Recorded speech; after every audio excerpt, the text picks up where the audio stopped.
E para conversar sobre a expectativa da reunião do G8 nos Estados Unidos, nós recebemos aqui no estúdio o economista do IBMEC, Mauro Rochlin.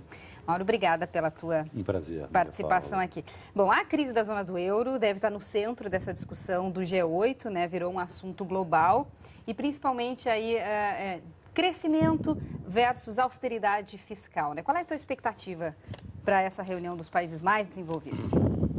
Bom, Maria Paula, o que a gente observa é o seguinte: mais uma vez se confronta uma perspectiva de austeridade defendida pela Alemanha e maior flexibilidade nos gastos públicos e maior crescimento, principalmente por parte do Hollande, do novo presidente francês.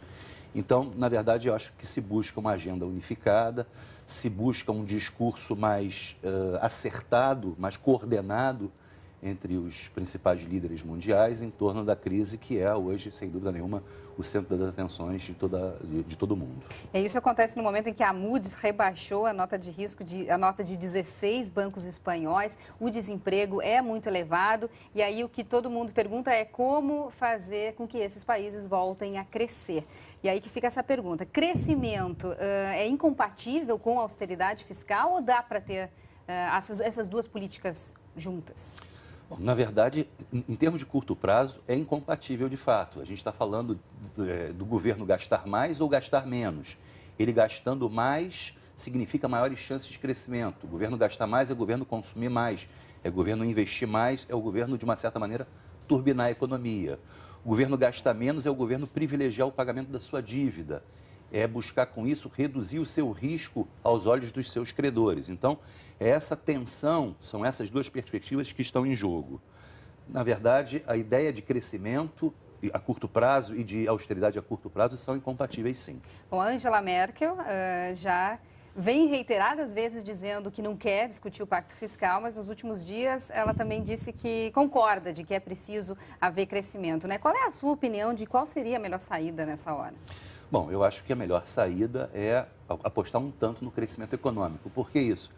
Porque eu acho que talvez a proposta da Alemanha de maior austeridade seja inviável do ponto de vista social. A gente viu que, por exemplo, a situação da Grécia é insustentável em termos sociais. A gente viu que a situação na Espanha é muito difícil, o desemprego é altíssimo. Aliás, em toda a zona do euro, o desemprego é altíssimo. Eu acho que apostar nesse momento em maior austeridade representa o maior risco para o próprio euro. A saída, uma possível saída da Grécia da zona do euro é algo que também preocupa muito, assim como a crise de outros países, como Itália e Espanha. Daí uma pergunta com relação à retirada de dinheiro dos bancos. Isso pontualmente aconteceu já na Grécia, aconteceu na Espanha, principalmente desses 16 bancos que foram rebaixados. Isso é uma ameaça? Maria Paula, acho que sim, é uma ameaça perigosíssima. Corrida bancária é o que pior pode acontecer para um sistema bancário de um país e é uma ameaça muito importante à economia de um país, à saúde financeira de um país. O que se busca a qualquer preço é evitar, de todas as formas, uma corrida bancária. Isso pode representar o desmantelamento do sistema bancário de um país.